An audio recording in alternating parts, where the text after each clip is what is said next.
വോൾട്ടേജും കറണ്ടും തമ്മിലുള്ള വ്യത്യാസം എന്താണ് എന്നുള്ളതാണ്. ഇലക്ട്രോണിക്സ് മേഖലയിലുള്ളവർക്ക് വളരെ പ്രധാനപ്പെട്ട ഒരു ചോദ്യമാണിത്.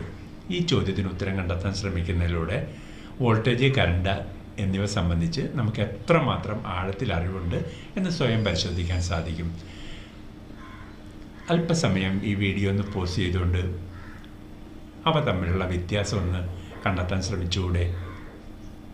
ഇപ്പോൾ ഒരുപക്ഷെ നിങ്ങൾ മനസ്സിൽ പറഞ്ഞത് വോൾട്ടേജ് എന്നത് ഒരു പൊട്ടൻഷ്യൽ ഡിഫറൻസ് എന്നും കറണ്ട് എന്നത് ഇലക്ട്രോണുകളുടെ ഒഴുക്കും എന്നായിരിക്കാം. ഇതൊരു വ്യത്യാസം അല്ല, അത് അവയുടെ നിർവചനമാണ്. ഉദാഹരണത്തിന് മോഹൻലാലും മമ്മൂട്ടിയും തമ്മിലുള്ള വ്യത്യാസം എന്താണെന്ന് ചോദിച്ചു കഴിഞ്ഞാൽ ഡാൻസ് കളിക്കുന്നതും ഔദ്യോഗിക വേഷങ്ങൾ ചെയ്യുന്നതുമാണെന്ന് നാം വ്യത്യാസമായി പറഞ്ഞേക്കാം. ശരിയാണ്, അത് വ്യത്യാസമാണ്. ഇതുപോലെ വോൾട്ടേജും കറണ്ടും തമ്മിലുള്ള വ്യത്യാസം